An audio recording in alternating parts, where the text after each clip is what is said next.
LDM Diamond Mine Induction. Welcome to LDM Diamond Mine Induction. My name is Mante. I'm part of the safety team and I'll be drawing your attention to some common hazards, environmental aspects and what should be done to prevent them. Let's have a look.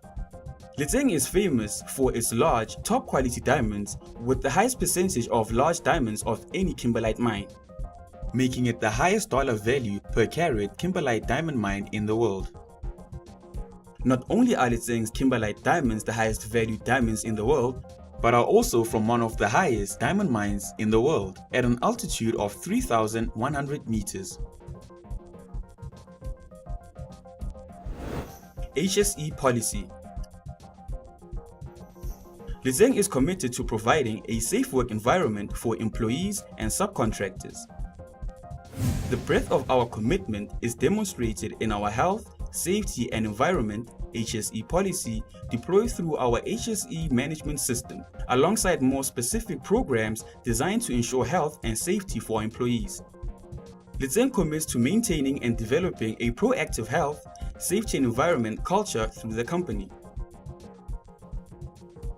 Each LDM entity is responsible for implementing programs and training to achieve best practice for HSE protection. Security. At LDM, we strive to make sure that our site is safe and secure. When entering our site, you'll be greeted by security and asked to sign the visitor's register. Security reserves the right to search you and your vehicle when entering and exiting. Vehicles and tools will be inspected. Make sure you declare any tools you have with you at security.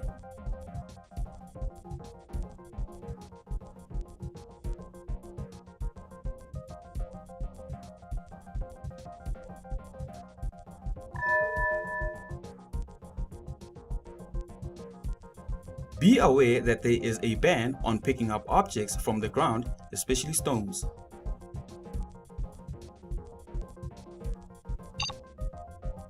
Alcohol and narcotics are not allowed.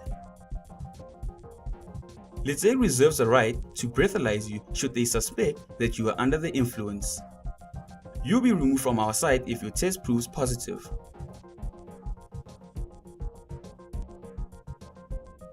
Firearms are not permitted on our site and they will be left in the care of security. Legislation. LDM is committed to comply with all its legislative obligations. The employer and employee have responsibilities that are to be followed to ensure an efficient and successful HSE management system. Duties of employer.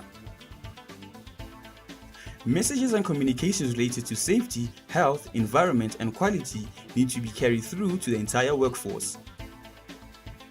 It is the duty of the employer to identify, communicate and control hazards arising from the workplace. Employees should know that they need to focus on all aspects of safety, health and environmental impact as they work.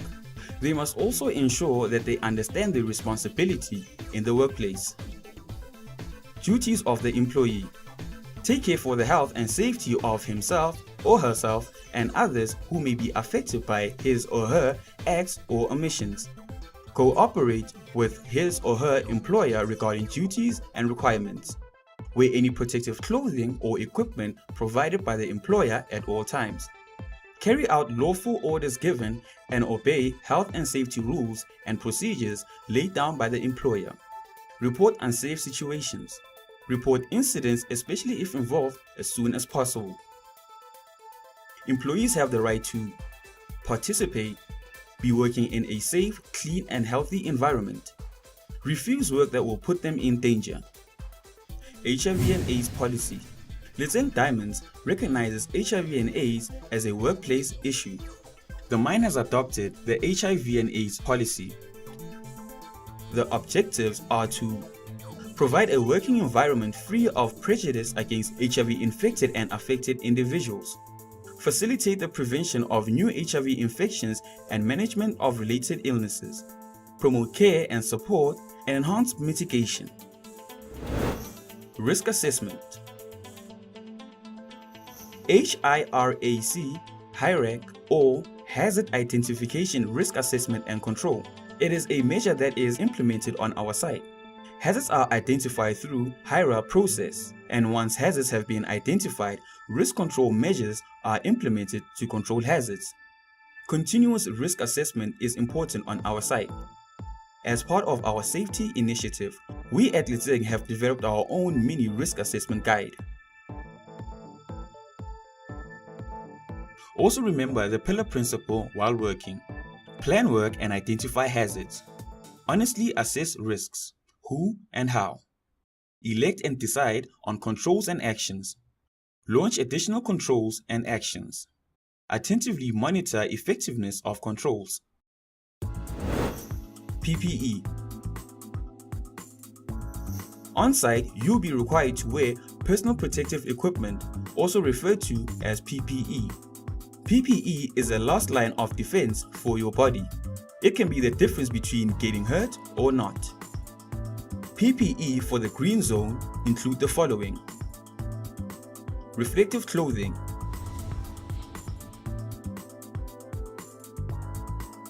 safety boots.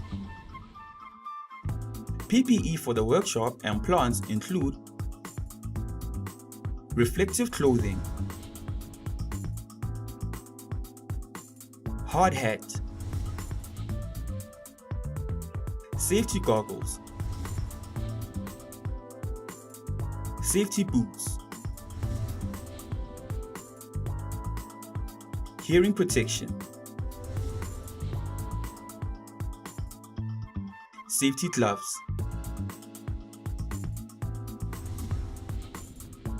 PPE for the red zone include highly reflective clothing,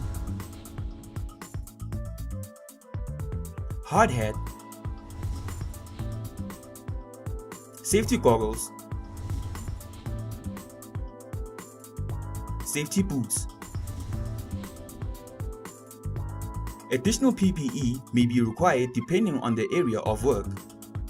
This may include a dust mask or respirator, harness, hot work PPE, or confined spaces PPE. If you are unsure about your PPE, please ask your supervisor. Remember, it is your responsibility to ensure that you have all the correct PPE and that it is in good working order.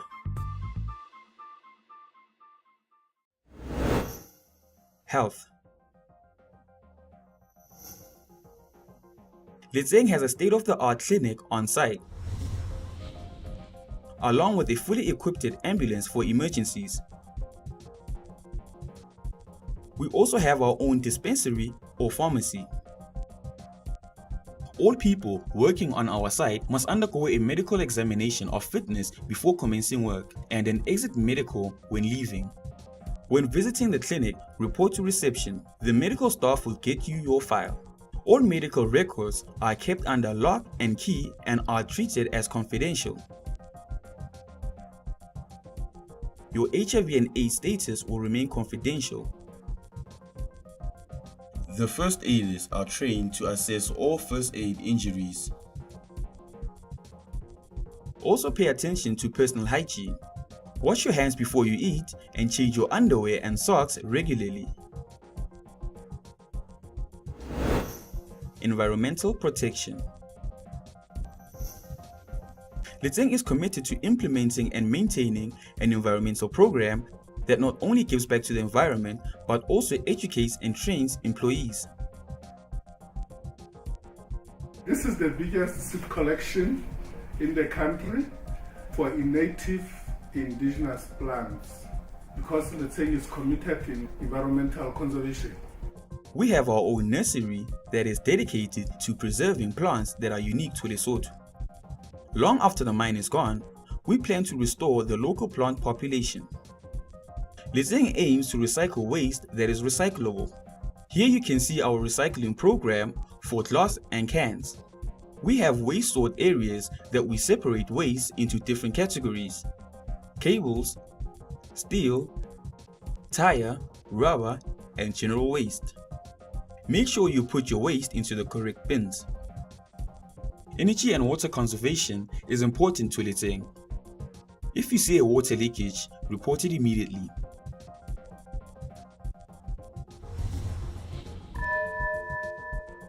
We have a soil treatment area in case of soil contamination. Once the soil has been treated, we can return it to the environment. The protection of flora, fauna, and landscaped areas is important to us. Only trained employees who must acquire excavation permits first are allowed to excavate in our unique environment soil. The areas where hazardous chemicals are stored must be kept clean and neat. There is a drip tray with high band walls and chemical fire extinguishers. The area needs to be locked. The Material Safety Data Sheet (MSDS), which has all the relevant information regarding the chemicals or substances, must be available.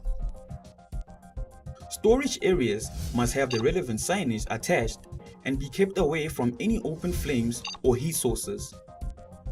The storage must follow minimum safety requirements.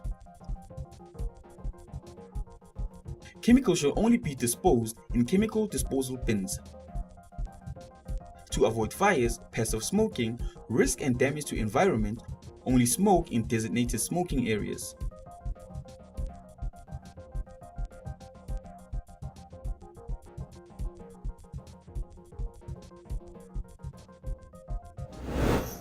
Signage. Our site has various signs, some of which are for safety, some highlight dangers, while others are for general purpose. It is important for you to know what all these signs mean. Red signs indicate prohibited items or actions. Yellow, warning signs. Blue, mandatory signs. And green, general information signage. Also pay attention to road signage, emergency signage, and PPE signage. Please pay special attention to signage. It is there for your own safety.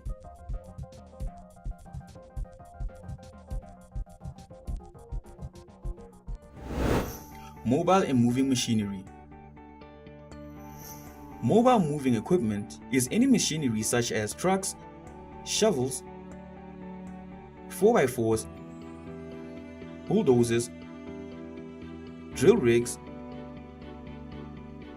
service trucks, and many others that move around on site. These machines are usually very large and slow moving. Let's look at a few. There are many heavy vehicles that move on our site and dangerous equipment in plants, and for this reason, barricaded walkways have been erected. Where possible, please stay within these walkways for your own safety as well as that of others. Where cranes are in use, be wary of suspended loads. Do not walk under them. For safety reasons, the maximum speed for vehicles on site is 30 km per hour. Heavy moving vehicles need to keep a safe following distance when driving behind other heavy vehicles. A distance of 3 trucks, as seen here, is the minimum safe following distance. If you do this, there will be enough time for the driver to stop should the load of the truck in front come off.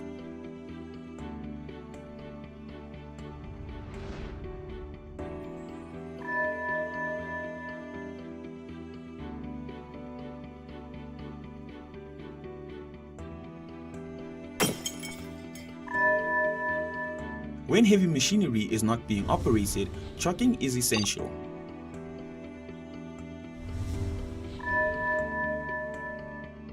Typically, with mobile moving machinery, the driver's vision is limited, as we can see here.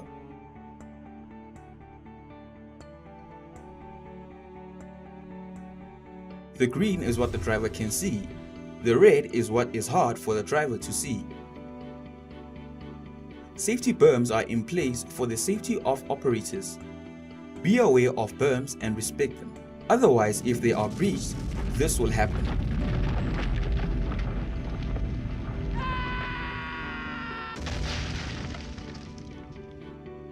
Please keep a safe working distance from these vehicles. Road safety. On our side, normal road rules apply. No operating cell phones is allowed while driving. Whether you are a driver or passenger, always wear your seatbelt. Headlights must be turned on at all times. A strobe light must be attached to the vehicle and turned on if driving in the blue and red zones.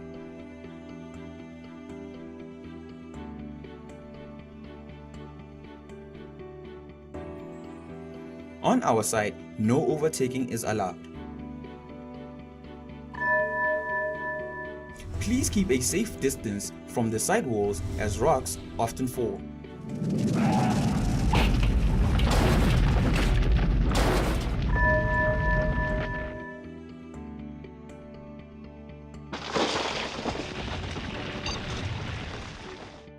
We often receive heavy rain and snow.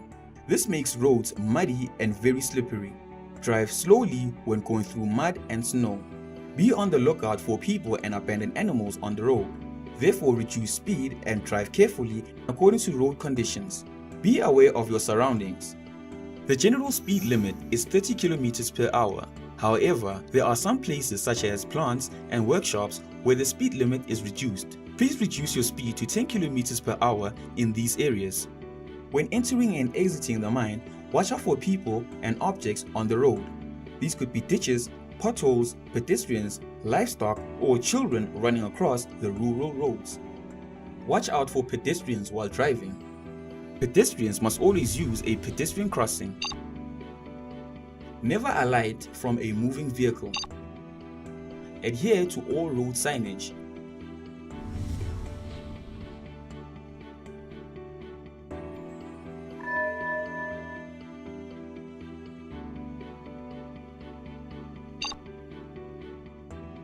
Always stop at stop signs.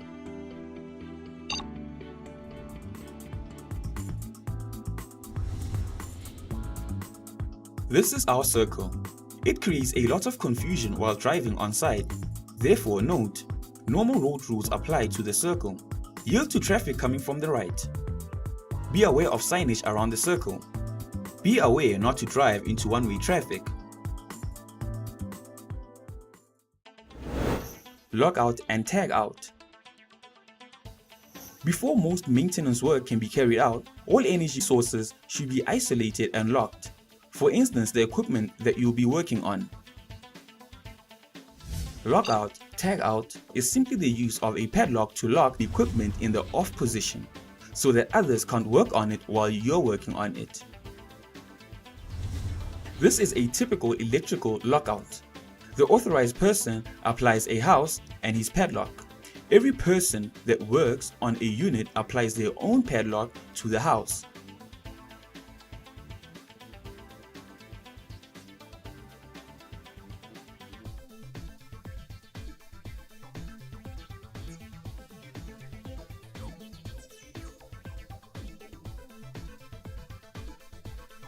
Equipment must be tested for zero depending on what work is needed.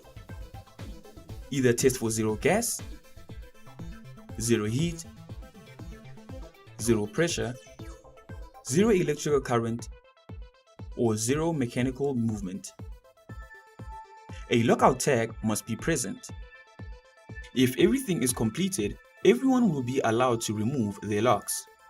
The last one to remove his or her lock is the supervisor. Barricading and demarcation. Some areas need to be barricaded to keep others out while work is being performed. Barricading is in place to prevent access to restricted and dangerous areas.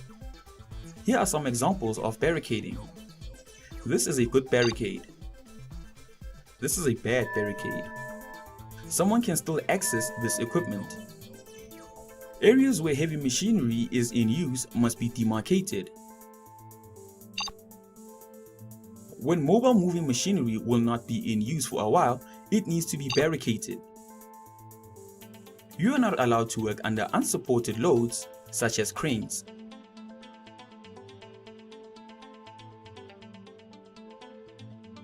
Unauthorized personnel are not allowed to barricaded areas.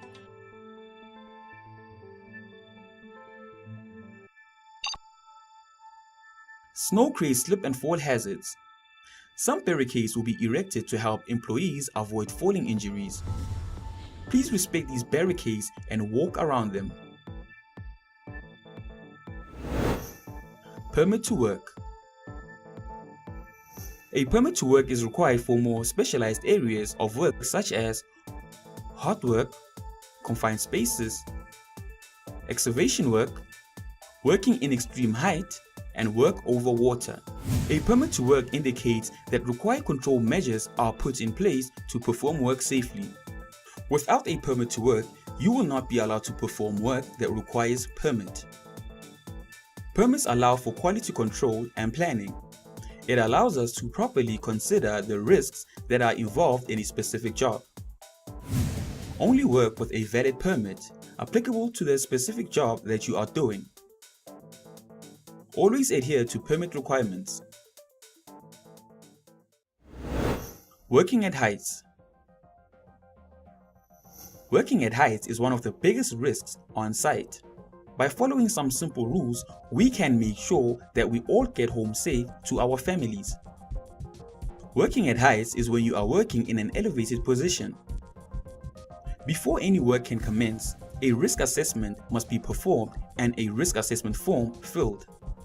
Additional PPE must be worn for working at heights. These include a double-lanyard safety harness fitted with a shock absorber. Always use your safety harness and use lifelines where required. When working at heights, all tools need to be controlled to prevent them from falling on people or equipment below.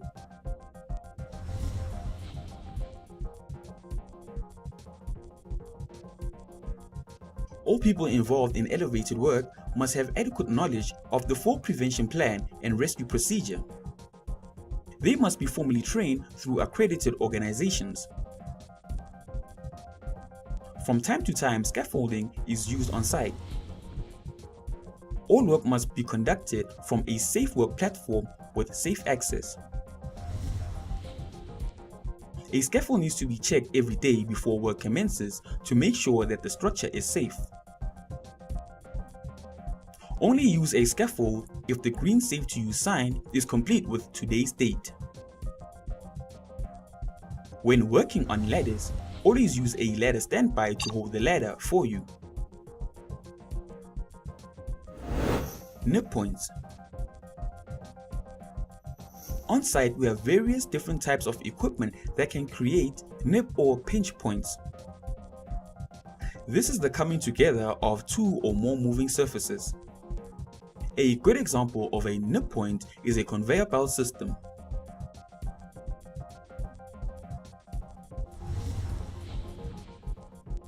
These nip points are extremely dangerous as clothing, fingers or hands can be pulled in. If work needs to be done on conveyors, a lockout procedure must first be done. Never work in close proximity to a conveyor except if isolated and locked out.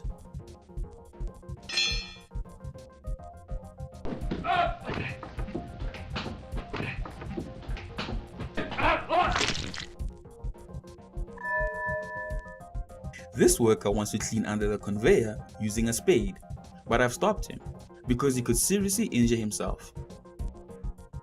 If the conveyors are working and there is an emergency, there is a wire that runs through the length of the conveyor called the bell wire. Pulling this wire will shut down the equipment. Please note, never try to take objects off a moving conveyor, always stop it first. Hot work. Hot work is one of our largest potential hazards on any of our sites because we work with gases, chemicals, sparks and molten metal. Hot work has many potential high-risk situations. These include the use of angle grinders, blow torches, welding, or oxyacetylene torch cutting. Extra care needs to be taken.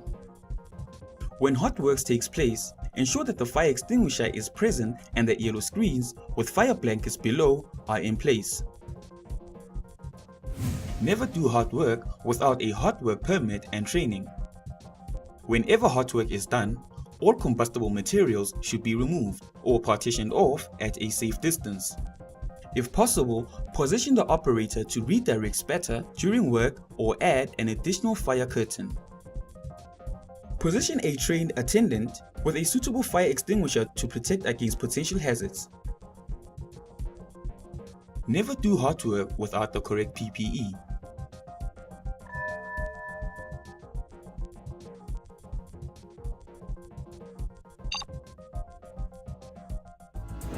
Confined spaces.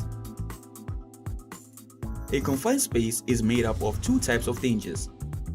The first is the physical confined space, an area that limits your movement. The other danger is air quality. Often the area has toxic fumes or gases that need to be ventilated. Never work in confined spaces without a confined space permit and the correct training. Remember to always obtain authorization before entering a confined space and to always wear the correct PPE. Test for gases before entering a confined space. Let's see what happens if you don't test for gases before entering a confined space.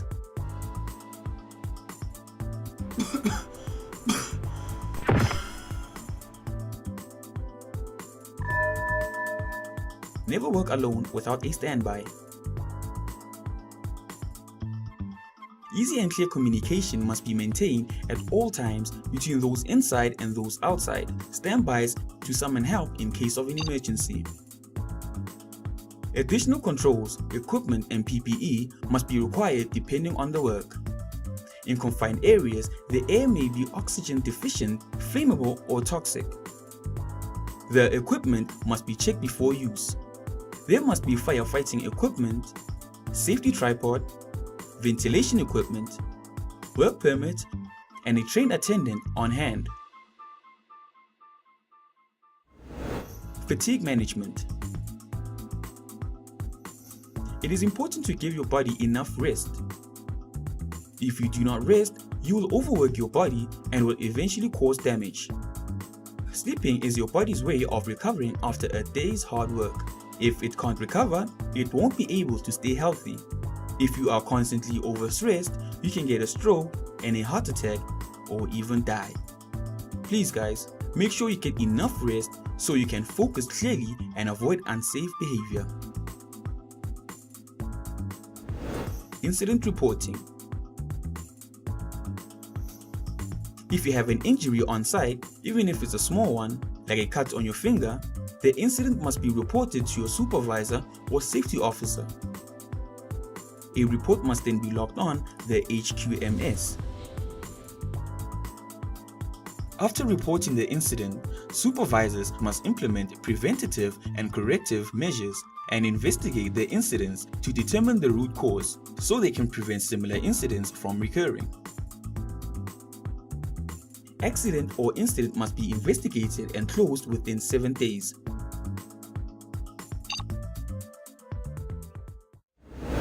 Radiation safety. We have radiation sources on site. It is mainly in the X-ray machines during medical examination and maintenance of X-rays and full body scanners. Signage is displayed where radiation hazard is present. Pay attention to these signs and do not enter these areas unless authorized to do so. Please keep well clear of all radiation areas, especially if you are pregnant or think you might be pregnant. Pit safety. The pit area, also known as the red zone, has specific requirements and safety rules, which are the following. All light vehicles entering the pit area must meet the following requirements: high visible whip aerial flag, a flashing amber light or strobe light, fire extinguisher, reflective stripes on sides, front and back, a functioning two-way radio switched to channel 1. Note: all personnel operating light vehicles must complete a daily pre-start checklist to ensure that the vehicle they are about to operate is safe. Only people in possession of red zone permit has a right to drive in pits with the permission of mining supervisor. The speed limit in mining workshop area is 10 km per hour.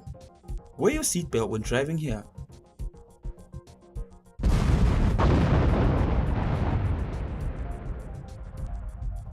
Access to blasting area is strictly prohibited. Please note blasting times as indicated by the sign. During the period indicated on the signage, you are to stay outside the blast zone perimeter. Vehicles are not to be driven into blast pattern unless authorized by drill and blast supervisor. Access to areas marked by hazard sign and danger tape is strictly prohibited. Access to incident scene is prohibited. Only vehicles involved in the emergency, recovery, and investigations are allowed. Manual material handling. From time to time on site, we work with materials that manually need to be relocated. It is referred to as manual material handling. The following are safe ways of handling materials manually. When lifting objects, especially heavy objects, do not bend your back.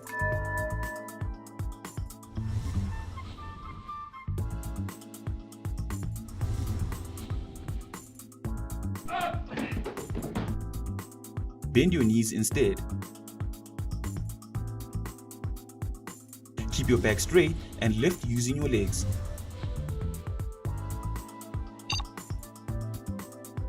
Keep the load close to your body. When putting an object down, the same rules apply.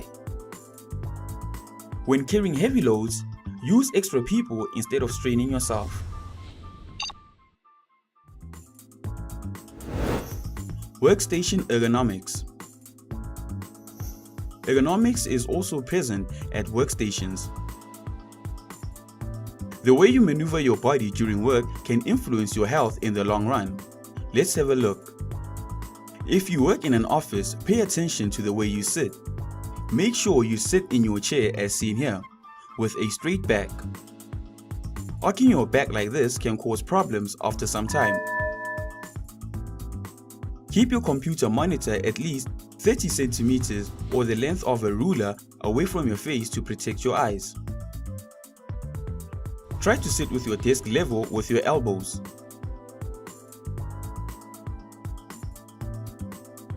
And your feet flat on the floor, as seen here. When carrying heavy loads, try avoiding bending and twisting motions as these put a lot of strain on your knees. Lift your feet when turning as seen here. Try to avoid repetitive action, and if this is impossible, try to shift the position of your body often as seen here. Behavior awareness. On our site, we employ a 3-point contact rule. This simply means holding a handrail while coming up or going down a staircase. Be careful of slips, trips, and fall hazards. Slipping hazards can be present on our site. Be wary of melting snow, muddy terrain, and slippery surfaces such as a wet floor. Only drink from designated water areas. Be aware of hazards when working with tools such as grinders and electrical drills.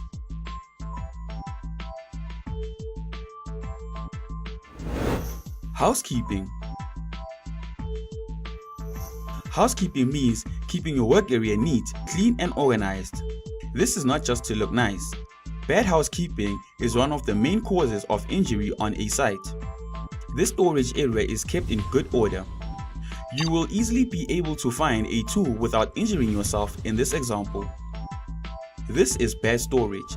There are many trip hazards here. This is good cable storage. Look at how well these items are being stored. These oxy tanks are stored correctly as they have been fitted with safety chains. These oxy tanks have been stored badly. These hoses have now become a trip hazard. It should look like this. This storage area is good housekeeping. Everything is neatly stored. This guest storage area is well organized and safe. No unauthorized access can occur. This is good stacking. Well done. This is bad stacking. See how bad housekeeping can cause unsafe conditions. Someone can easily hurt themselves with all these objects lying around. This is good wiring. Good housekeeping is safe housekeeping. Please help us to keep our site clean. Cold stress and inclement weather. Letseng experiences extreme weather conditions such as rain, wind, lightning, and even snow. Due to our ever-changing weather patterns, specific precautions need to be taken. Look at these before and after images of mine to see just how drastically the landscape and its surroundings have changed. Weather conditions can also make your job more hazardous. Heavy rainstorms can cause poor visibility and roads could be slippery. Strong winds could cause extreme dust and prevent work from being performed. Snow conditions can lead to extreme cold and create slip hazards. Precautions need to be taken with snow and ice. Letseng has a fully equipped weather station that lets us predict weather conditions more accurately. Emergency preparedness and response. Throughout our site, you will see these emergency assembly signs. Please take note of where your nearest assembly point is in case of an emergency. In the event of a fire or evacuation, wardens with fire extinguishers and first aiders will help direct you to the nearest evacuation point. Remember, please walk, don't run. This sign indicates steps to be taken in the event of an emergency evacuation. Do not use any lift in an emergency, use stairs. When the siren sounds, stop whatever you're doing. Make your way outside to the demarcated emergency assembly area. Take note of where emergency escape routes and emergency assembly points are. If you do not know, please ask your safety officer. Once at the assembly point, wait for the emergency coordinator to give further instructions and to take roll call. Do not return to work until all clear is given. The golden rule is take every drill seriously and not to panic. Fire response. Throughout our site, firefighting equipment can be found such as fire extinguishers and water hoses. Basic operation of a fire extinguisher. Step 1 has 3 quick processes. Check pressure dial. Green, safe to use. Red, not safe to use. Check the label to see if the extinguisher is okay to use on this fire. Lastly, rotate the fire extinguisher. Step 2. Pull the pin. Step 3 has 2 processes. We firstly check that the extinguisher actually works. While depressing the handle, point the nozzle upwards and also check the wind direction. It is very important to see the wind direction. You must approach the fire with the wind at your back. Step 4. Putting out the fire. To put out a fire, aim the extinguisher nozzle at the base of the fire, never at the top. Try to keep your body low to the ground.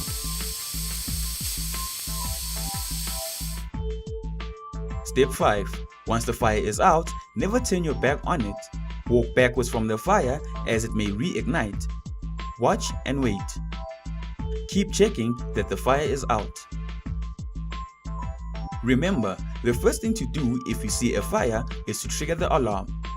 These units are called rescue trailers and are used for putting out a larger fire and emergencies. Always keep this entrance to these units clear. This structure labeled with F is a fire hydrant and can be found throughout our site. These are our emergency numbers. Please make sure you know them. Also, make sure that you know who to contact in the company in case of an emergency. We've come to the end of our induction training. I hope that you will take this information that you have learned here and use it to keep yourself safe. If there is something you're still unsure about, please ask questions. When it comes to safety, no one can ever be too careful. Remember, preventing yourself and your workmates from harm starts with you.